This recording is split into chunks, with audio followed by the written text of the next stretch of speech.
যুক্তরাষ্ট্রের বিদায়ী president Joe Biden অপরাধীদের ক্ষমা করার রেকর্ড করেছেন। বৃহস্পতিবার দেশটির বিভিন্ন কারাগারে বন্দী ১,৪৯৯ জনের সাজা মওকুফ এবং ৩৯ জনকে ক্ষমা করেছেন তিনি। এক বিবৃতিতে এ তথ্য জানিয়ে হোয়াইট হাউসের পক্ষ থেকে বলা হয়েছে, যুক্তরাষ্ট্রের ইতিহাসে এর আগে কখনো কোনো প্রেসিডেন্টের একদিনে এত বেশি অপরাধীকে ক্ষমা করার রেকর্ড নেই। এর আগে একদিনে সবচেয়ে বেশি সংখ্যক অপরাধীকে ক্ষমা করার রেকর্ডটি ছিল প্রেসিডেন্ট বারাক ওবামার।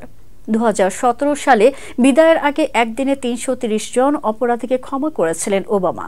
পৃথক এক বিবৃতিতে বাইডেন বলেছেন, আজ আমি প্রায় ১,৫০০ জনেরও বেশি কয়েদির সাজা মওকুফ এবং ৩৯ জনকে ক্ষমা করেছি।